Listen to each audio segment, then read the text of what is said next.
Pas d'émission le vendredi sans page sport. Nous sommes à Soufel-Weiersheim pour terminer cette émission en compagnie de Stéphane Eberlin. Vous êtes l'entraîneur de ce club de Soufel. Bonjour. Bonjour.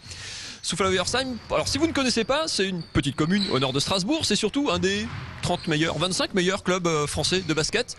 En dessous de la Pro A, où vous trouvez la SIG, il y a la Pro B, une autre division professionnelle, et la National 1 qui est donc la 3e division où tous vos joueurs sont professionnels en fait, Stéphane. Tout à fait, j'ai 9 joueurs pro cette saison. Qui est donc une équipe qui tourne bien, très bien. Vous avez découvert cette division il y a 2 ans seulement. Vous avez assuré votre maintien tranquillement, on va dire, l'an dernier. Vous êtes 4e aujourd'hui. Les playoffs pour monter éventuellement en Pro B concernent les 8-9 meilleures équipes. Ça veut dire que l'objectif de Soufel, c'est de jouer ces playoffs, c'est de se mêler à la lutte pour la montée en Pro B. Dès le début de saison, on avait fixé comme objectif d'être dans les 8 pour justement jouer les playoffs. Aujourd'hui, on est 4e et maintenant, l'objectif a un peu évolué. On va être dans les 5 pour jouer notre quart de finale à domicile au niveau des playoffs parce que la place en playoff est presque acquise. Donc voilà, donc là, on va maintenant se battre pour être dans les 4-5 premiers et après, sur les playoffs, on verra bien ce qui se passera avec une montée en Pro B pour l'équipe qui gagnera ces playoffs. L'actu de ce club, c'est un match samedi soir. Vous recevez Brest. Qu'est-ce qui fait la patte, l'originalité de ce groupe? Vous avez des joueurs pros. Vous êtes vous l'entraîneur de cette équipe depuis 6 ans. Vous l'avez accompagné lors de la montée en N1. Quand on a un effectif pro comme ça avec des joueurs au parcours très différents, qui viennent de différents clubs, de différentes régions, comment on crée un amalgame, une ambiance? Je crois que la première chose, c'est qu'on travaille sur la stabilité. C'est-à-dire que j'ai un groupe où chaque année, on emmène juste une petite touche, 2-3 nouveaux joueurs, mais on a un socle qui ne bouge pas depuis 4-5 ans. Donc on a un état d'esprit qui est vraiment génial au niveau du groupe. Les joueurs s'entendent super bien.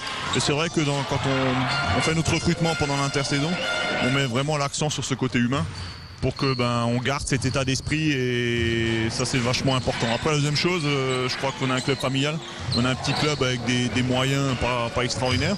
Donc les dirigeants sont très proches des joueurs, les joueurs très proches des dirigeants. Il y a une très bonne communion entre le public et les joueurs. Et donc ce côté familial permet aux joueurs d'être dans un bon environnement. Ils peuvent vraiment s'exprimer à 100%. C'est une salle effectivement qui est réputée pour son ambiance. Si vous venez pour le basket parce que ça vaut le coup sur le parquet, venez aussi pour l'ambiance à Soufel. Il y a un entraîneur de Pro A que vous avez joué en coupe qui disait c'est une salle où ça sent la frite parce qu'il y a le club où on fait à manger en même temps. Ça sent la frite pendant les matchs à Soufel? Bien sûr, parce que la buvette est juste à côté, donc c'est vrai que c'est un peu spécial. Mais c'est vrai qu'il y a une très bonne ambiance sur les gros matchs quand la salle est pleine. C'est un petit chaudron. Les équipes craignent un peu de venir chez nous parce que le public est près du terrain. Et c'est vrai que nous, ça nous porte et ça nous permet cette année, par exemple, de faire une grosse saison à domicile où on a perdu qu'une fois sur 14 matchs. Soufel-Weiersheim, 7000 habitants seulement. Vous êtes vous êtes la plus petite commune de National 1. Vous êtes un des plus petits budgets de National 1. Soufel en Pro B, ça paraît un peu fou quelque part. Ouais, ça paraît un peu fou, c'est sûr qu'il n'y en a pas beaucoup qui pensent qu'on est capable de le faire. Maintenant, si sportivement on devait chercher cette montée dans les 2-3 prochaines années, voire cette année déjà, nous sportivement on veut y aller. Après tout dépendra si niveau budget, tout ça peut suivre. Mais je crois que les dirigeants sont prêts à faire beaucoup de sacrifices pour permettre au groupe de vivre cette aventure. Donc c'est sûr que ça fera un peu désordre au niveau des grosses villes qui sont déjà dans le championnat en Pro B.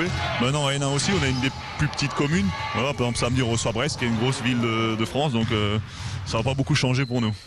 Merci beaucoup, Stéphane. On rappelle l'affiche Soufel, Brest, ce samedi soir, 20h, au gymnase des 7 Arpents. Donc ici, à Soufel. Bon vent et bonne chance pour ces 8 derniers matchs de championnat.